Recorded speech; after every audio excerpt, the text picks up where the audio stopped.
On the give, this is their fullback. And he'll get this one up to about the 39 here. Call it a gain of 4 on first, and that'll make it second down.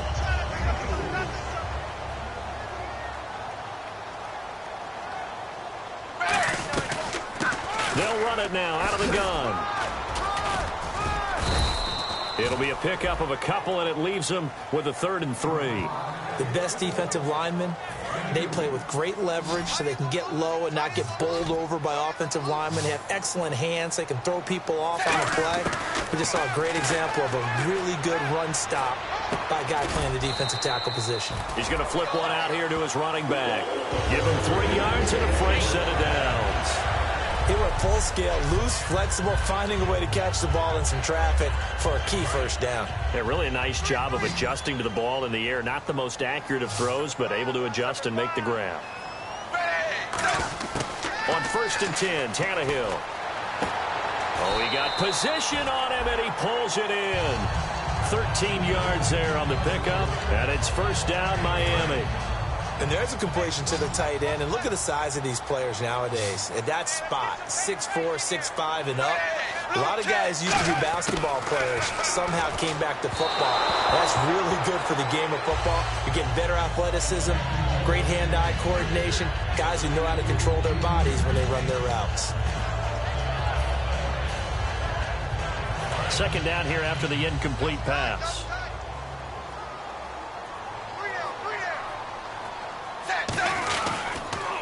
Now they'll run it on the toss.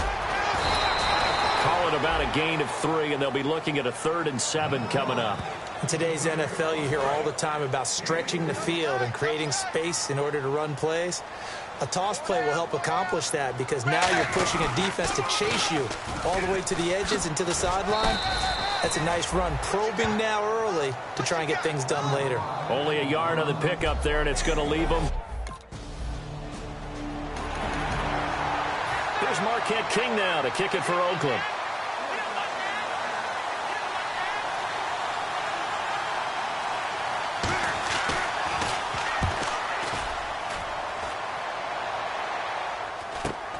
Taken from just outside the 30.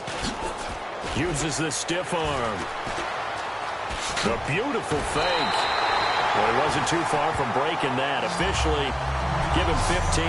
And the Dolphins will begin this drive in great field position, 1st and 10.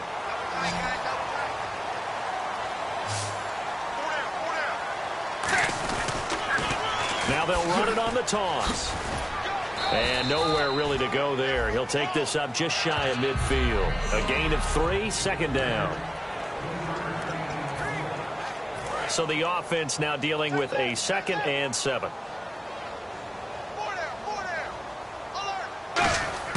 Out of the gun, Tannehill. He's going to hit his man out of the backfield, complete. And he'll be taken down, but not before getting this inside the 30. A good pickup there at 22. I'm going to show my age here a little bit. We used to talk about running backs catching the ball as safety valves. Nowadays, they're a big part of the passing offense. Quit acting like you're so old. You're only 65. Back now with Charles Davis. I'm Brandon Gaudin. Second quarter begins with the Dolphins in possession of the football. And they've got it here with a first down. They'll run it now out of the gun. Oh, he bowls over it. And he's brought down. A nice pickup there of 11 yards, and it'll move the sticks. Absolutely love the run right there. This guy's known for his quickness, but also for his speed. And he's able to get to the second level almost before you blink if you give him any type of blocking. Always talk about slot receivers. They're usually known as quicker than fast. In this case, we've got it. And he'll take this into the end zone for a Dolphins touchdown. Jarvis Landry at 8.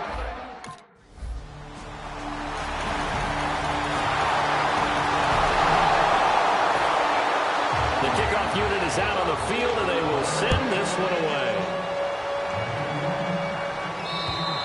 And this will be a touchback. So now here come the Dolphins. And they were able to punch it in the end zone last time. They'll be looking to do that again here for the defense. Obviously, they'll be looking to stop them from punching it back in the end zone. It always is punch-counter-punch, isn't it? And which team has the advantage? Well, let's just go back. Last time on offense, they rolled downfield, got into a good rhythm. You can see a little more bounce in and out of the huddle. You can see the sideline really get into the game. So defensively, you're thinking to yourself, how do we take that away from them? How do we get the advantage back? Let's see what they come up with. I think pressure is always the first way to go. You love pressure. I love it. We'll see if they dial it up this drive.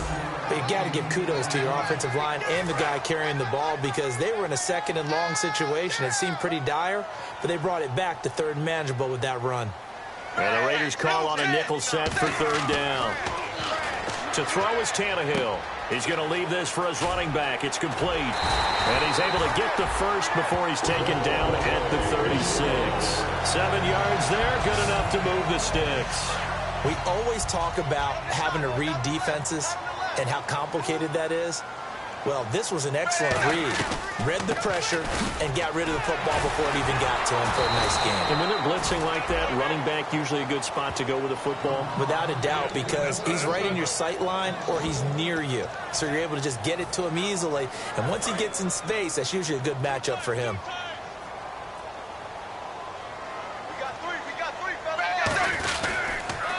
Now they'll run it on the toss. And the spin looked pretty, but more for style points as the real estate evaporated quickly there. A reminder coming up at this and every halftime this season, we'll be checking in with Larry Ridley in Orlando for highlights and analysis of our first half. LR, that's my man. That's your guy. It's a gain of a yard, and it takes us to the 2-minute warning.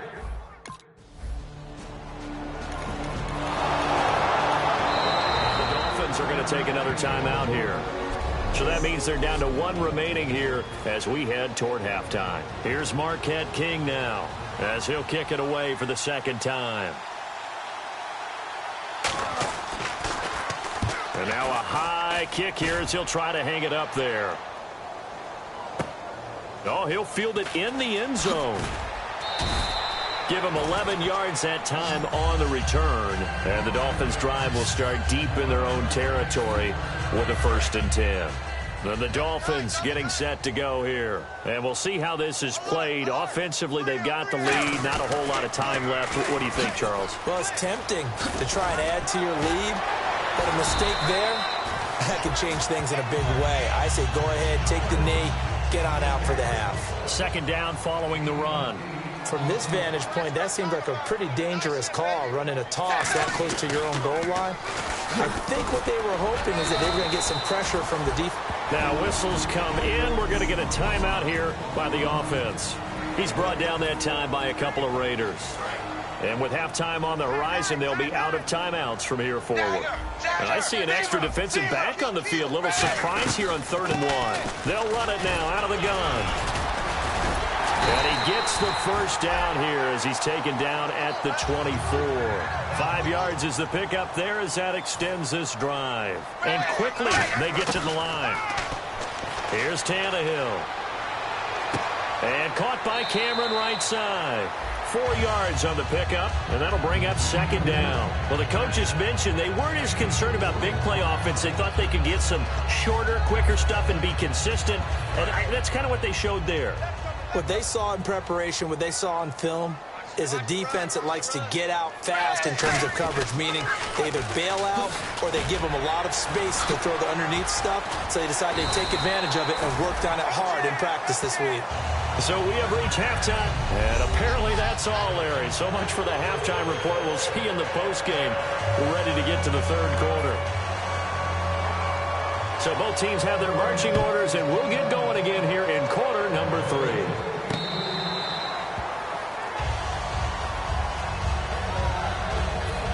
Out comes the Dolphins now. They'll go on offense first here in this 3rd quarter. They have the lead now. They'll be looking for some separation here as we begin the 3rd quarter. I like the way you term that because now I think they go a little bit deeper. There he goes right side. He's at the 40, past the 20. And all the way in for a Miami touchdown. A great effort there. 75 yards. And the Dolphins add on to their lead. And with his speed, if he just finds the slightest crease, he can take it the distance like he did there. How about the leverage up front? Offensive line out-leveraging the defensive front to create that space, that crease that he was looking for.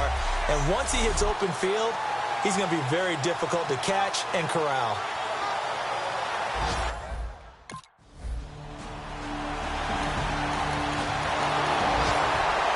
Here's Marquette King now, as he's on to punt for Oakland.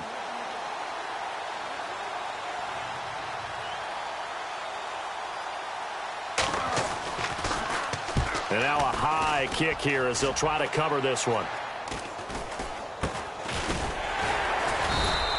It'll go as just a 15-yard punt, and it'll be Dolphin football. A look at the running back, the man out of the backfield as he gears up to go again. So at the start of this game, it looked like the defense was wearing him down a little bit. Now you look at the numbers, that's kind of flipped. Yeah, I agree with you totally, and his offensive line has really started to play well. And the best offensive line coaches I've ever talked to, when they have great runners, you know what they tell their guys? Relax, you don't have to be perfect. Get as many guys as you can, but if you leave one free, the great runner will either make him miss or go through him. So don't worry about that. You don't have to be so precise. Just go ahead, block some people, try and create some room, and allow him to go to work. And he's going to fight his way forward here for a modest gain. It's a 6-yard pickup, and it gets him to 2nd and 4. I know the toss play begins with the guy taking the snap and turning around and tossing it to the runner.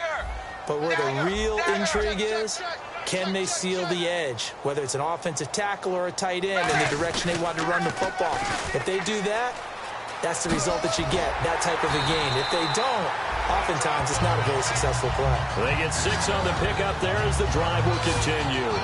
In my book, that's running the ball well, but with intelligence. How about him keeping the clock moving, staying in bounds? Yeah, even though it's the third quarter, you're thinking ahead, aren't you? This is where your running game can really help you with a lead in the second half. I agree totally. It's not just end-of-the-half situations that you worry about the clock. It's throughout the game. And with a lead, stay in bounds. Make them fight harder to try and catch you. A solid run on first down. Gain of 7 leaves him with a 2nd and 3. This drive is turning into an extended one, and the guy carrying the ball, he's becoming more like a body blows guy. Every carry is putting some damage on the defense.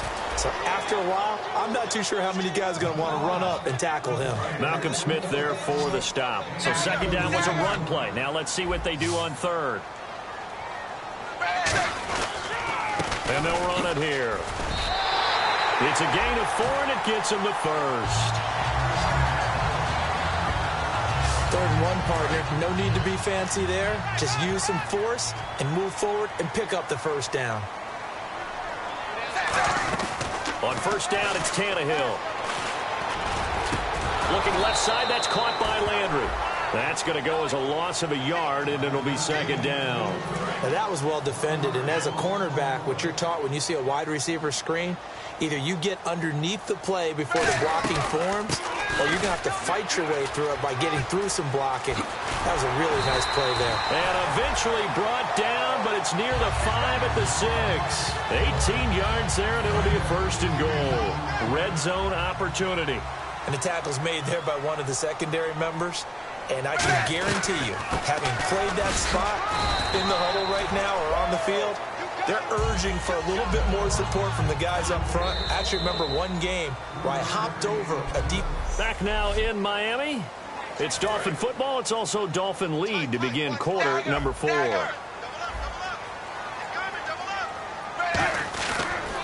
They'll give it to him right up the gut.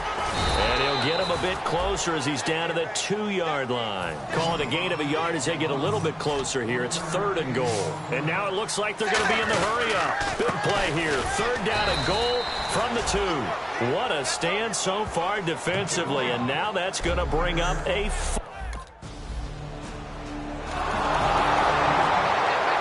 Here's Marquette King now as he's on to punt for the 4th time tonight.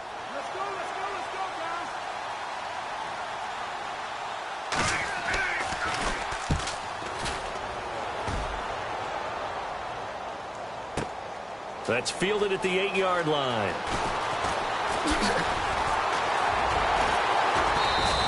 It looked like he might beat that last man. He doesn't, though, but it goes as a 32-yard return. And the offense will come back onto the field for the 1st and 10. Out comes the Miami offensive unit now. They get set to take over. And they had compiled a pretty long drive last time. Unfortunately, though, it ended with no points after the missed field goal. And that can hurt the psyche of a team because as they drove downfield, you know you're never supposed to count points in your mind until they go up on the board. But let's face it, we've been there. We've seen teams before. They were counting on those points. They didn't get them. Can they come back now, start over again, and grind it out? Now they'll run it on the toss. And he'll be brought down, losing yardage back at the 40. And they'll lose a yard that time, and that's going to lead to a 3rd down. And now they're in the hurry-up.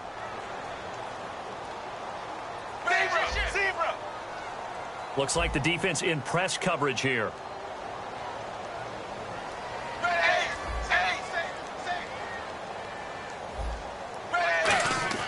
Throwing on 3rd down, Tannehill.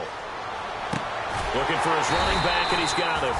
And he gets this one across midfield for the 1st down to the 46. And that pickup of a 1st down, that's going to leave a mark because they really needed to stop them there, didn't they? Oh, so frustrating. Defensively, you're a play away from getting that football back here, down late, tough. Now they've got to find a way to create a turnover or takeaway. Otherwise, this one will probably get away from them. The linebacker, Josh Maga, brings him down. The 4th quarter here, they've got the lead. They want to keep it on the ground. That's what they're doing. Smart football. Keep the clock grinding. Keep it going. But you got to figure now, they're going to see more people stacked up at the line of scrimmage as they try and bleed it out. And now on 3rd down, they'll need to get it to the 36 to pick up the 1st.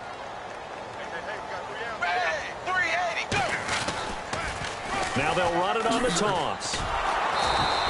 Just a yard on the run there, and that's going to bring us to a 4th down. And with things looking pretty good on the scoreboard, they're going to keep the offense out there and go for it here on 4th. Here we go on 4th, Tannehill. And that is incomplete. The Dolphins can't convert on 4th. And the Dolphins offense now ready to go back out on the field. And last time they were very fortunate, this offense. They went for it on 4th, turned it over in their own territory, but the other guys held up. They didn't give up any points. So how about and all the way in for a Miami touchdown. A great play there. Already his 2nd touchdown here in this opening weekend. And the Dolphins are able to grow their lead.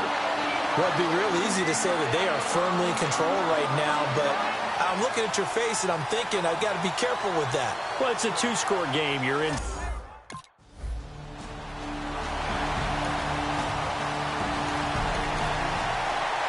Here's Marquette King now, as he'll come on for his 5th kick of the night.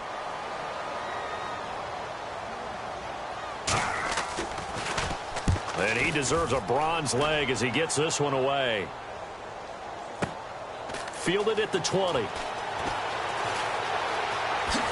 Uses the stiff arm. So possession goes over here on the punt. And possession will switch hands, 1st and 10. And out come the Dolphins now. And they will simply, Charles, be looking to duplicate what they did last drive when they were able to push it in for 6. And they hope it'll be that easy, right? To be able to take exactly what happened before, replicate it. They may have to make a few additional changes along the way because I'm sure the defense will make some adjustments, but they've got to have great confidence having scored the last time out. They'll run it now out of the gun. So a nice job to break the 1 tackle, but not much daylight after that as he's brought down. Aldon Smith there on the tackle. Well, I think we know by now that every run is not going to be broken and get all the way to the end zone. But these short ones still have their value. You can still set up your play action and throw the football. You control the clock because you have the ball and they don't. And often the physicality sets the tempo for the game. They'll run it now out of the gun. No gain there on the play, and that's going to leave them with a 4th. Here's Marquette King now, standing just outside his own goal line.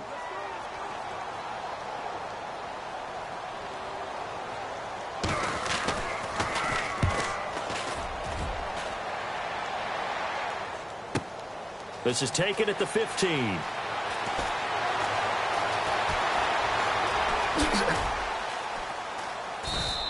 Not a big deal on that one. Just your everyday 67-yard punt. And possession will change here with very little time remaining in this contest.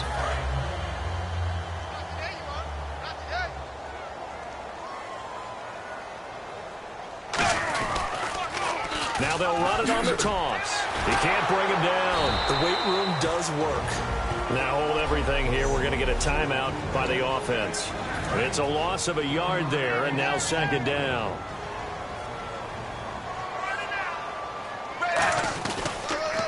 Now they'll run it on the toss. Stiff-armed him. And he'll take this for a short gain on what will prove to be the final play of this ball game.